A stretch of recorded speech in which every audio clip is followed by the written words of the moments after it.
Saudi defense pact. Let's get into it. First, why it's important, why do we care? So above, you're going to see the F-35 deal announced, and that just happened today, 11/17. This is in advance of a larger defense pact that is likely going to be signed tomorrow, Tuesday, 11/18. Mohammed bin Salman, or MBS, is coming to the White House tomorrow.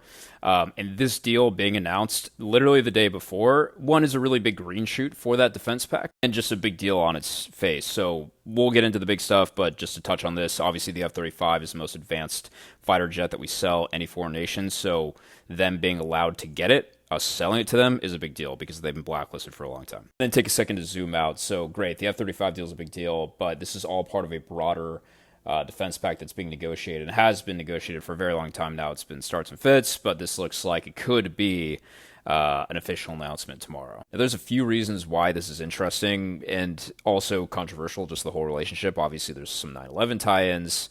There's some OPEC tie-ins. There's some, even before that, oil embargo tie-ins from the 1970s. So the relationship has been interesting, but here's strategically, taking any moral opinions out of it, strategically, here's why we're doing this. So one, this will effectively continue the petrodollar relationship into the next generation, however you want to articulate it. What the hell is petrodollar? That's essentially just the denomination of oil trade in U.S. dollars, which is a big deal of why the U.S. maintains its world reserve currency status. Really big deal post us taking the dollar off the gold standard. Over here, I feel like I have to talk about this because I see this argument come up every now and again. Just roll my eyes because it's so dumb. The end is near, folks will say, yes, that the inevitable end of the petrodollar will herald in the end of the U.S. losing its world reserve currency status. This will effectively end that conversation and tie more securely Saudi Arabia to the West and the U.S. more specifically. Second piece of this is probably going to be less advertised, but absolutely going to be part of the deal, is that it's probably going to explicitly say that China cannot build any military bases or just any bases in general on Saudi land.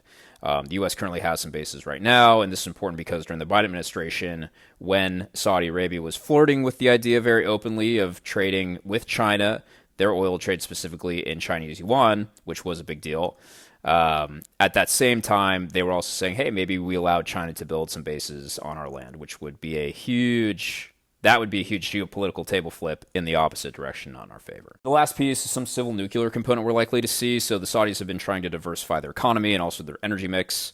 Local oil is going to last for a very long time, but they know it's not indefinite. So, they're thinking like 50 to 100 years plus.